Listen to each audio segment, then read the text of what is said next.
I just urgent call. You can get one around. Yeah, say Ghana. Video. You're right. Mommy, yeah. Come on, go down. I'm saying not an emergency. Oh, I get friendly when you see the guy, eh? You travel. Any answer money I don't anywhere. The same again. Oh, yeah. Oh, yeah. Oh, yeah. Yes, Papa, no, you come out in your mouth. In case she reach here, but I say, I might get over a cold. Mamu kilo ni àwọn ọlọ́pàá nẹ́kọ̀ọ́. Làbẹ̀wò, èsì wẹ́sì mẹ́nu ọ̀pẹ ọ̀yẹ̀ náà ní ìjẹ́fẹ́ ìgbòho mẹ́nu ọ̀pẹ ọ̀yẹ̀. Wọ́n ti ẹnu give her the good news wẹ́ ẹ̀ pa òye dáná o. Ọ̀rọ̀ ẹ̀kọ́ náà máa nọ pa náà. Mẹ́wàá kẹ́kẹ́ gbóhùn rẹ̀ ọlọ́run. No understand. I know they will show you. Give me fine. A black in the way we can go. I said, no, that's what. This is I don't get me out there. I will serious for friendly. I will back you. Yeah, I will one. I'm a serious guy, you. I mean, you know, I'm serious. I like you said, I'm a serious guy. Now I'm just scared and I'm not serious. I bet in case the girl comes and say, Mama, not that too well. I'm serious, Abby. Mama, loud. Don't my young show. Mama, okay, now I'll call you, Sha. Yeah, Wafo. So you be Jesus. Hey, Kevin, now you're Wafo. Oh, I get up now. We are getting you. Oh, I am where? Oh my God. Oh, I'm guessing I haven't seen any. When they get you up, you tell me what I go for.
Lawa.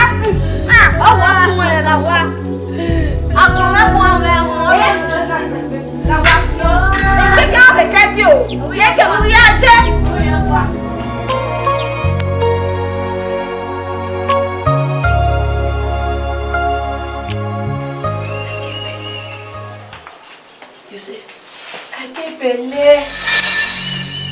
I need to give me a man. Oh, mama. Then we walk back, Sena. Anyway, tell us. Oh, mama. Oh, yeah. Oh, yeah. Who was so? Who was there? The women are one allowed. The women. But I'm in one day. Where's your man? Where's your man? Oh my God! Mene, Rom your fear for ya. Who that way? Who that way? Not forgive you. What fear for ya? Help, no, you will. Oh, Taman went for the bed. You know, oh, what's my name? Oh, I cannot do. Oh, Thomas. Oh, man, I'm working out. Yeah, a cabin of my record. Oh, check on your go. The way very quasi, very tasty. Oh, yeah. And say, oh, this boy is irresponsible. Everyone, everyone have your way. I can't tell. Oh, we are well away. He not got tired of me. I'm telling you that the best ever on way. See, I bet, move your tongue. I can take a river. All of you are your weapon. Who know that dirty pig, that goatee cat, all you power. My baby, don't give you. The way move. Now, go living at your home. Then we. Why be that? He is telling me, they don't know no yap or nothing calling me. Huh? And this person now, what kind of that day? What to make for say? No one can now go. Oh, no, oh, come and see. Oh, value where you go. Oh, yeah, what's that you go for? 300, 200, 100, what I know, And Kathy, or maybe one rat waiting with them. We might name the money who not longer like the store. He might get that away. I'm going to go. No, that makes me. I want to buy one. What I want to do? Oh, you're going to like it. What am I coming? He's done already. Now, what? No. Will you want to be? Who made it in Luaba? A prevention river will marry. Taking away Zona. Okay, I give you nine. A Kevin on my bore. Ever have Jenna.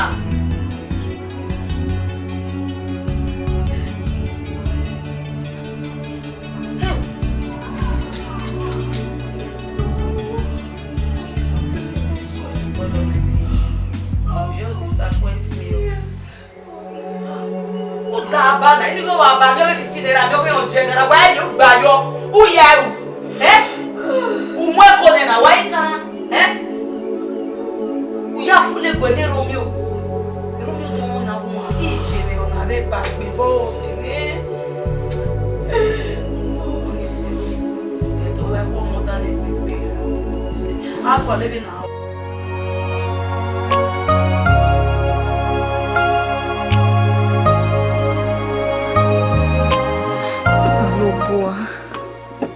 Salubua, muwati yobowe mweme yana. Ha, mene Romeo umese, mene umese.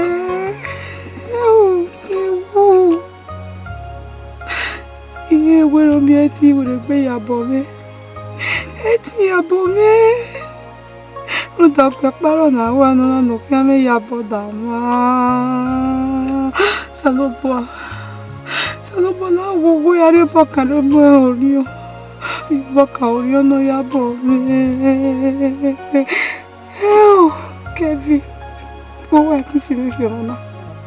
Wo wa ti sire fi ona. Ade amani, amani. Romeo ke guye yede. Sabala wo yabo me o. Yo bakare mo no yabo me. Rebecca Orio, Lanu yabo Romeo, Keke nina me yabo dawe, nina me yapeta wela wono yabo yo,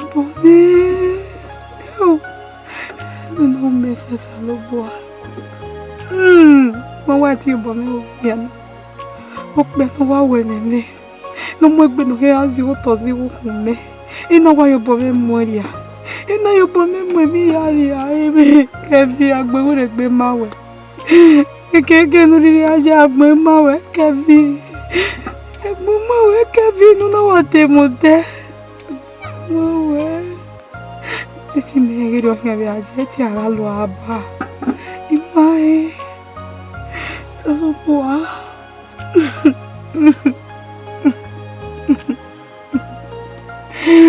Romeo Yameo, Romeo Yameo, Salopala, Yabacaromora, no Yabome, Salopa Yabacaromora, no Yabome.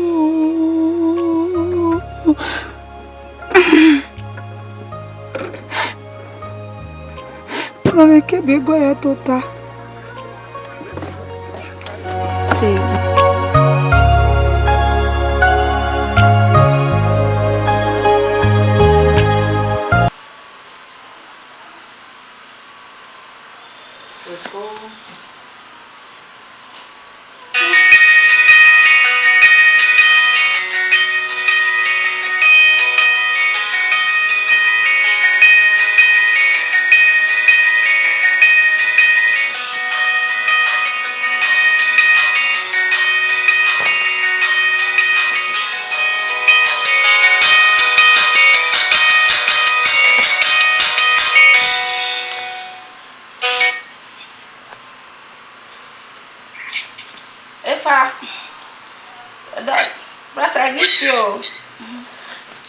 Yes, say.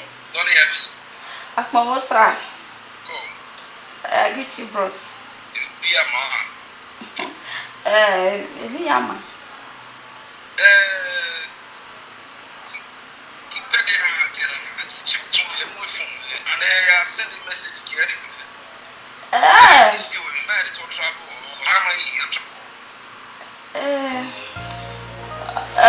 I'll tell her, yeah, she's fine.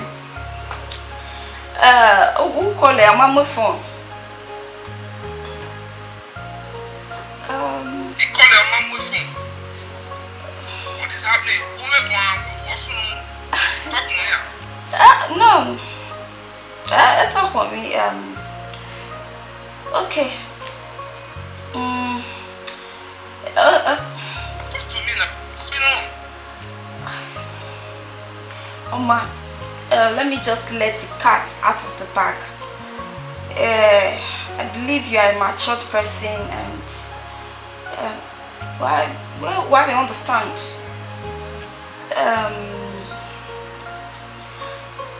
Oh yeah, she's talk to me now. Oh yeah,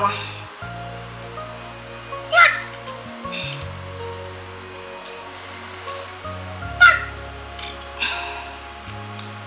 It's a good one. It's one boy.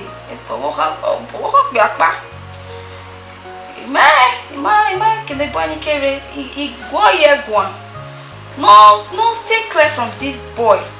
This boy is a non-entity. Omaho, imagine no ya de bolo ne o. Imagine no ya moteme. Ye ya go egwan. Oh yeah, mu ti ake brother Romeo. Gbesi gbe oga reban, oga re rokai. Oteme me agbo ole yeke o efa. O to ri maige. Owe okigbera yen. How? Who has no e? I see no more call because they may even make me act am we. Because anyway, I run now. Egbe wa pose me for. Really, you are ya. You are take ya kakabo. I talked to her, but I'm only sing. This is a girl that I love, the girl that I've sold my life, the girl that I don't. What is going on? What's on me? What is it like? What's that problem? Ye woman o. Ba woman, me no see e. E ri o te ka ye. Me ne o ko pe na no ri ne. Me wa gbo egbo la brother no egui. La wo.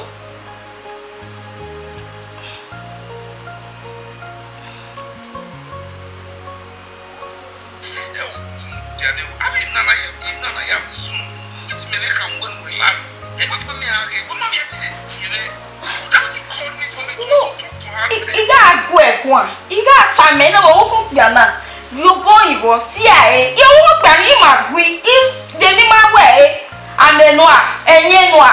You swear for you one day.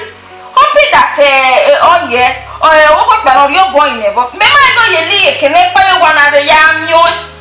Yes, I'm gonna get in your wrong, you giving me yow, every way. May I get all yet, and we may a come one, yea, I can make yam or cook young. Iwa ya o, igwa kakaboya. Igbe na ya wa wo me o.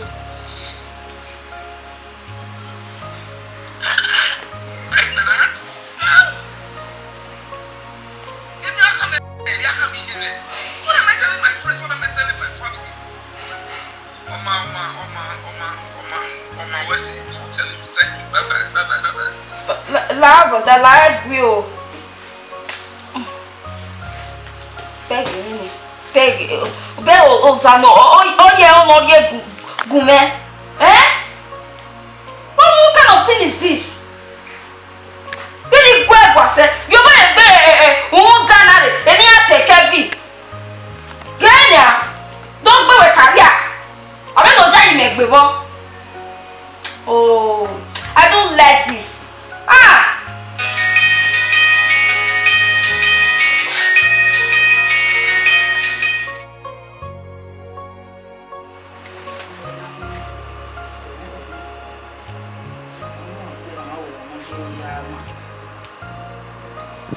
Hello? Romeo. Mon amour. Oi. When I will do ya. Ya ye be ma o. O be no voice we wa yo ye no lo. Ya ye me lo pa. We.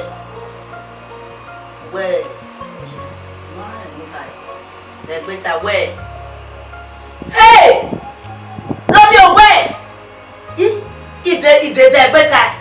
Where? Yeah, Bucky. What time I not one time, Romeo? What's the way we know my day of here? It's the hour better with my day. Wow, what you what from my own? The boss. Romeo, my one. The boss. Oh, what's your hammer? I did. Oh, what are we yet? Eh. Oh, see, I knew another 2 men that don't know why they. It's possible now. Yes, it's possible. What do they know? I'm never the way anyway. You shot it. You might come with them. Every local boyfriend is saying, we put there. You can already. No matter what. Oh, when I was in a bulky, oh, we are professional now. It's possible. You won't blame her for it. Because I get here dying. You never took it. Uma took it. You never take it, you know. You know him a doctor. Anyway, and I will let yes or no. Buffo, you won't loan or that. We may not women were not on Rediana. Top Gumero one after you were very dashing. What he buys say now where they are agreement to buy Vanna was yes. Oh well, my very old, when you will better or when you had the bell you know when I get son and I was in Zagaga. Oh, whenever you talk whether they now wear New York Bay Babu. Yes. She is a woman and she needs to always feel alright. If you go on and know you're back in your really love me. You understand? Yes? Oh, they can Romeo or Yankee Sonia. Oh, Sabak to me. I'm not coming over. Come here. Mana to say the Jana. Now,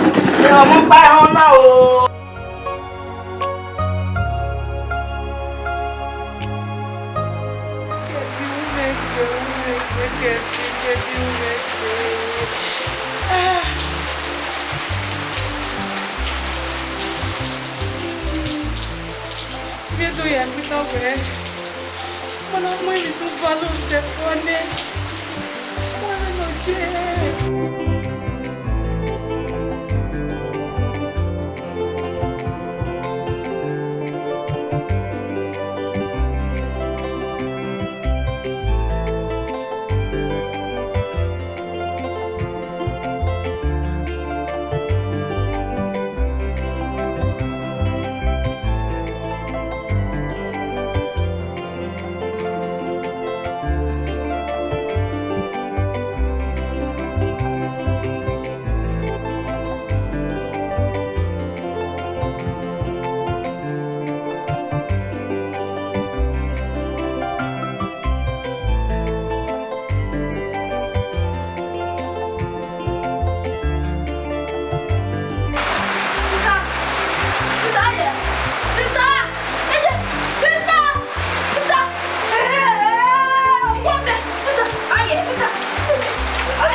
Oyepa, me are here. Quarter, level of level so boy, any so boy, yeah, not so boy. And we gonna well no see me over here. And we gonna well no see me. What boom me a day, you know, I cool with none and I cool. Or to make here you. And we gonna be going, we have to go. We have to go, we here, me go, me. We are out the Ottawa Damio, Damio, and we go every quackena. We may have me, Utama, the Uwado me, Wado me, Umado me, then any he won a. Me was a way, he must go and what then he go that then he go, and what he go, and I would think I'm no one to go there. I do what better, what better,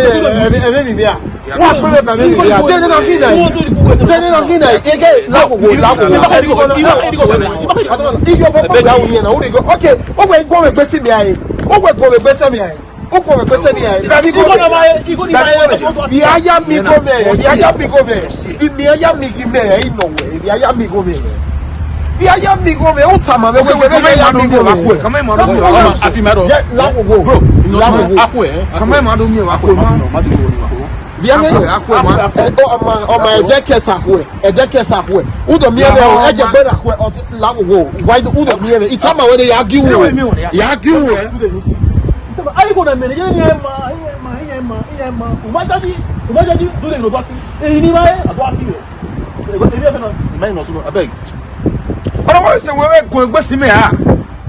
I pour more than a day. I have a man in the apple vision. I'm not so soon. Provision of yes, set it though, say where I am. The way he got a man to that woman. And not so soon. So, my they will not see well. Oh, well. Okay,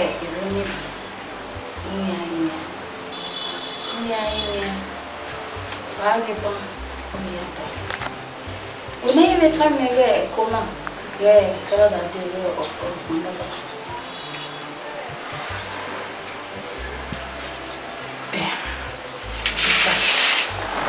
you must see someone there. Why can you know what's not there? Who I am, Macan. I go and want me like American. Imam courage, the higher boy, the West anyway, you know, son. What's your name? So, now, what can we hear? In will me. Not by lady. No, but so that every no ma, and my balloon. Kimeki Mosi, huh? No, I have fuck up you. I no have any mamma, Nega Bio, huh? Nene can be going. Oma disappearing on my level. Oma, hey, it's a sin. We are in you call you away. I need some. A boy in here, we bury you talk. Near in here, a woman of body me or potency. So I need some. Let's see. Let's go.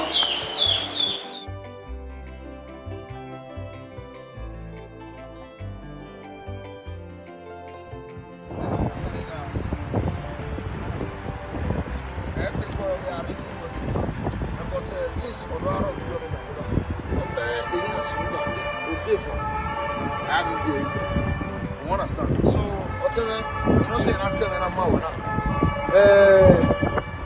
Yaka, I have any since the baby, you know, in the carry. What I don't know, I will be another day of you do.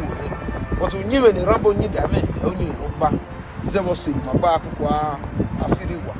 And you ever be advancing a year of Huni, every no, but echo a realm of Huni. Maria, because is it you gonna mean Nigeria? Here, little one, let's see. Who doesn't move down? Nigeria. In the one, let's see. What you're gonna go? We're not going to tunnel. You know, Yakama. What you're going to do? What? She said, what, Maria, we're going now. Who see, look at you here. I'm not going to mostly kuna mi Nigeria. Enwe alili enwe. We are very sorry but bana oja ne meni cha me deri ko mari ne mejo and then the 20 euro na kon kana wo ko ne meri eke mari ne me ato mari ne me ko ni meri ko ni ke be Nigeria mari ne me ato o te pano yiwe mo yo ne wata no ruwe ru da won mani bia na gbeso ma gbe ma e o ma ki ma weso train station afi mero cha nsu we ma la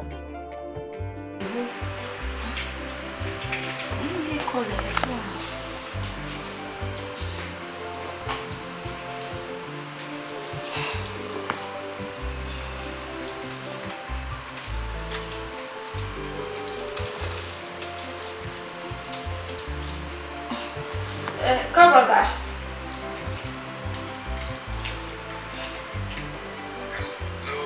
But Tomosa. Kodavo. Te wa call we sin. Ma mo fo. Na de tu te mo nu la o. Nu mo ezofo.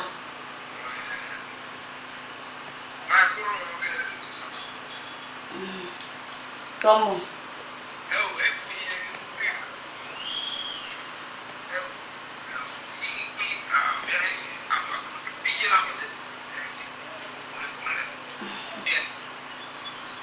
Okay.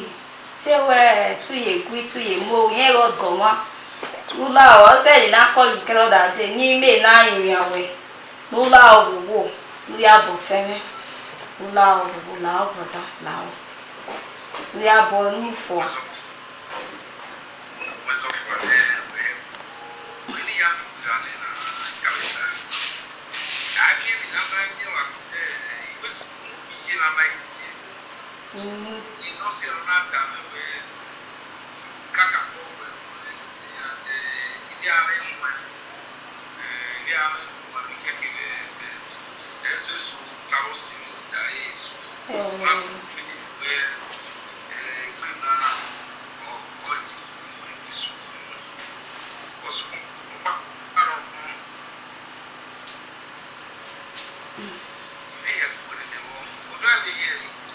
Posta.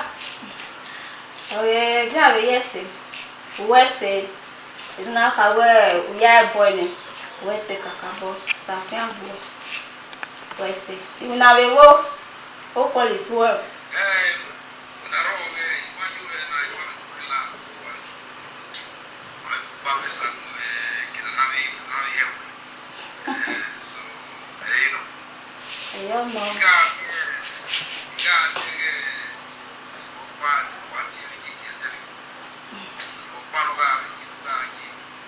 Oh, Joy.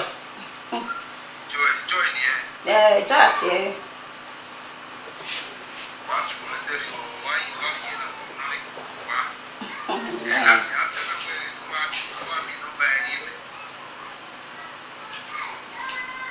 Mother sons.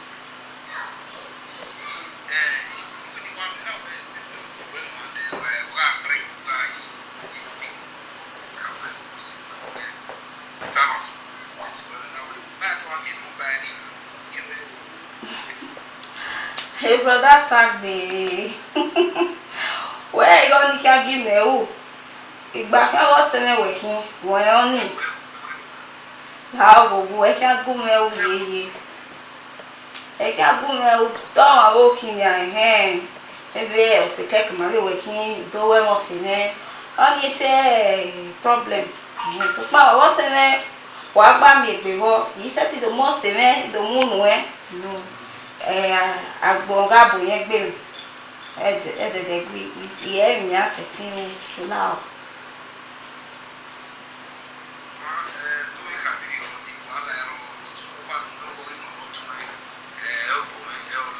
yeah me na ye mi ani ya nula o nu ya boy eve vovie awe ya iba unu ne ka go basagi oye fefefe wo wa oye fefefio nula wo nu ya boy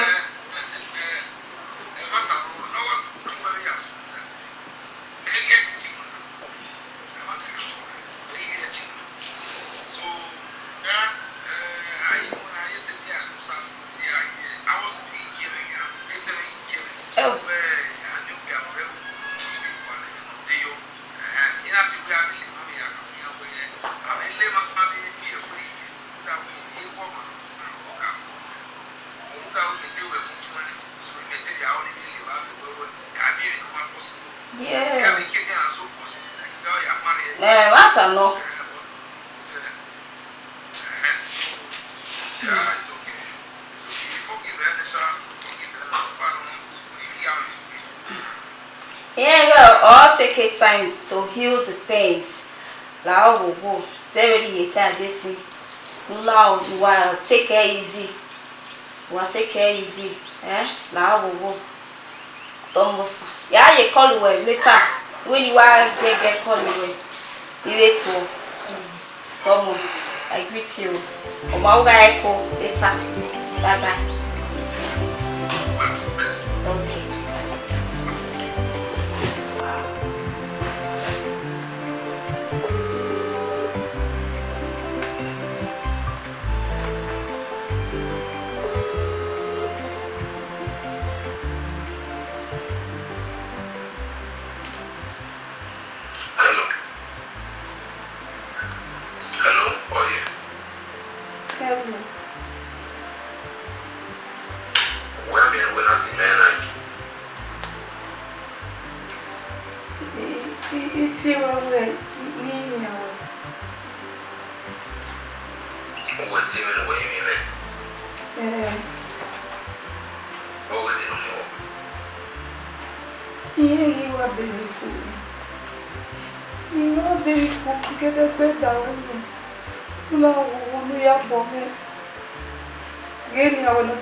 Baby, oh, you're eating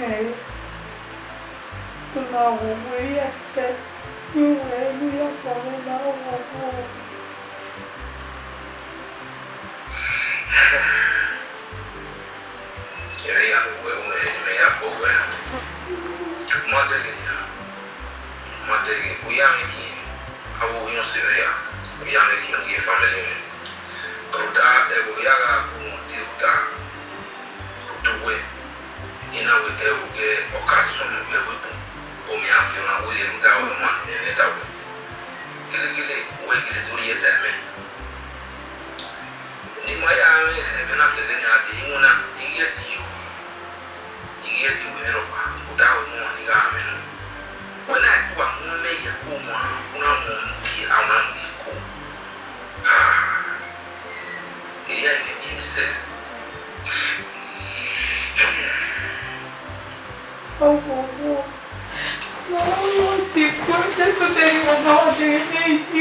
Again, no na. Iye, mega tama we, but anyway, osalo wa UK dollars son. Oni we no. Again, mamu we ya agwa ban. Mamu wa agwa fo ni na mo fun yo to. Me ye obari oba yan wa na ya TV. Ya we ni ade. Emo ya ahia. Me se bana. Ya we epeni ari emeni me ya ni me ya nwuna wo. Ena we epeni me ya ihi bebe hi. So ya na we meri yo to. Me ma we bi me la dia na sis ku so le va ade. Ya we ya TV me ma mo fun. Iye gume go go maka hama we medi wa ye. Di wa ye di wa. Me ya ga ready ne yaku but medi wa. Me ase ke so wa dem mu na betia bo don ya be ye. O ma ye. O ma hio we o. O ma hio ase pe ni ne go we ije. E o salo boa. Uwese le pe me uwese. Dia ya ko na he baba. Ebi ya ni me no sare owe. Alagoda oni ne baba owe. Imi efa ni me ne baba owe. Imi efa ni me no sare owe. Owe o salo boa uwese. Oye, sunu na nu be na pa we pe. Mi o no tu emi ebe. Mi ebe ni e o. Ọlọ́run máa yẹ ọgọ́gọ́ mi pàdé. Ní Jésù lókè ọgọ́ mi ò tọ̀lẹ̀. Àlélúyà ọgọ́gọ́ máa yẹ ọgọ́gọ́ mi. Bíbẹ́ ẹ̀kọ́ ayásọ́ yẹn wà á máa wà lórí dáná yẹn wà bá kí aláwa kí aláwa. Aláwa ó bọ̀. Ẹ̀wọ́ kò bẹ́ẹ̀ bẹ́ẹ̀ náà. Iwu ha bẹ̀ yọ. Kọ́wé bẹ́ẹ̀ yìí sọ̀bọ́n ẹ̀ bá yẹ kọ́. Brọ̀dá mi bẹ̀rẹ̀. Láwọn ọ̀nà ni ma. Jẹ́ náà. Aláwa ẹ̀kọ́ ayásọ́ yẹn wà. Àmọ́ àwọn ọ̀nà tàbí ọmọ àbá kí aláwa wà. Kí aláwa wà. Oye. Ese.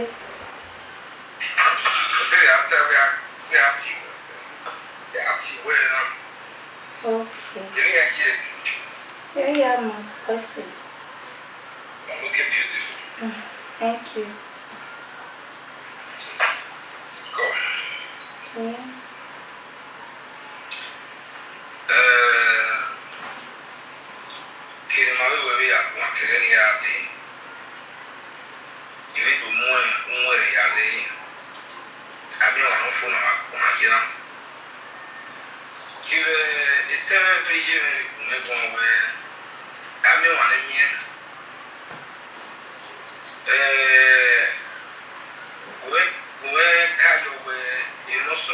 It's part of the experience of life.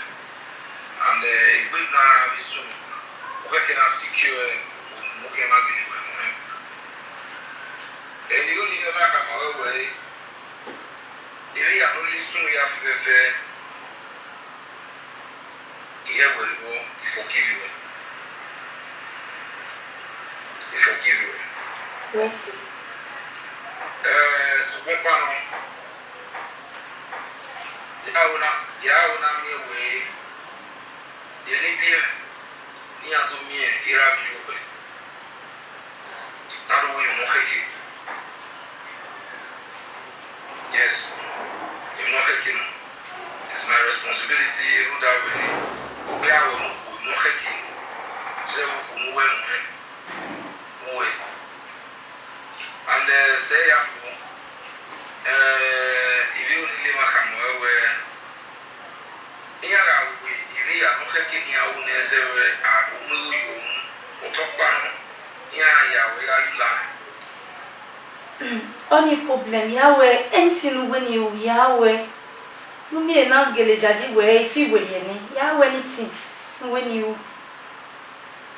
Okay. Do have you here at you? Okay. Yeah, then make it that way. If you're not getting nowhere, you're not going to have a phone and a mini captain. Who has it? If family and a man, even a smooth up, or you get all Okunama, the family organization. Okuni ni asunu da mo baro no te ba bani to do yu da we e ba so kiri. So in your hawe or turn of the by 20 Ikea say you only have it money. Only the Timia, who in the Alina, Ekbaya, Ekbenokiri, Yan to be having when I am here, we are going to lower even okay on you. So for that reason, I think it's a go for me. I just want to tell you, I love you, and it's high time I do the right thing. Alright? We see. So what they do? Weta mo kwa laso mo. O ma mi ebu na me yo. Ya mi bi ya bi wa. God. Congrats, Sawesi. Congrats. Jesus. I didn't know that you Sawesi. I'm so happy for you. God. Sawesi. Everything work out good. I can't wait, my dear. I can't wait. God. Don't worry. Everything will be fine, okay? You will see me soon in Nigeria. I love you so much, okay? I love you so much. So we have to even have a call. Mom, alright? I love you. I love you from the bottom of my heart. Okay? Please stay safe for me. Alright? You were. Tell me this standing over. You were. Yes. What's it? Okay. Thank you. Of course. Alright. I love you. So we kiss your mama. So we kiss your mama. So we kiss your mama. Swear. That's a very good Alright, my darling. I will leave you now, okay? Let me go back to work. Alright. We'll see. I love you so much, eh? Thank you. Take care. Thank you. Bye. Thank you very much. Thank you. God, thank you.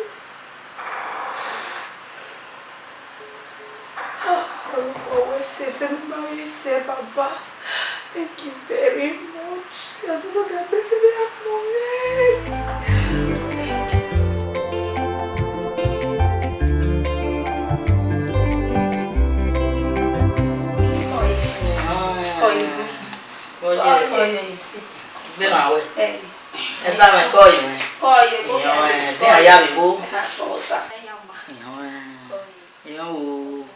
Oye, gbogbo ayé Egbe maye. Call me. Omi mege romi we oti me.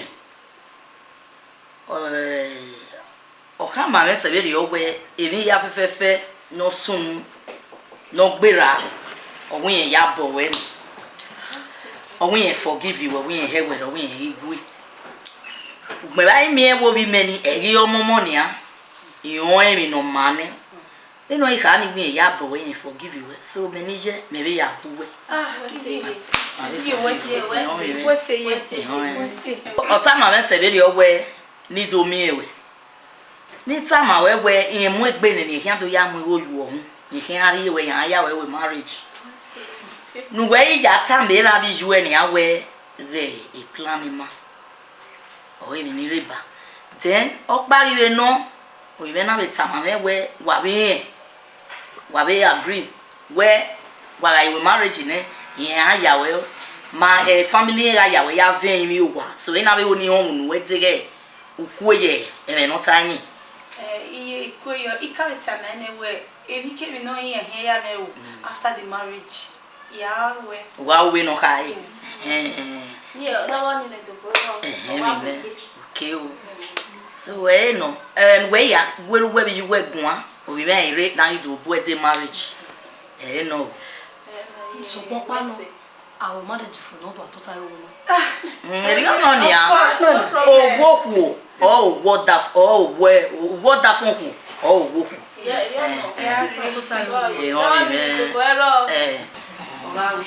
so we ni ka ma na we koyo ije ikata meni kwijo agree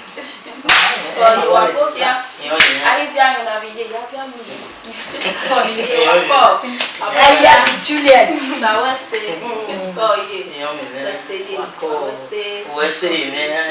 Oyenta mave ero nuwa play that we are. Unyunyi eni yomo anyu, nyinyi eni yomo no wa anyi. Osade bawe. Oh me. What's all?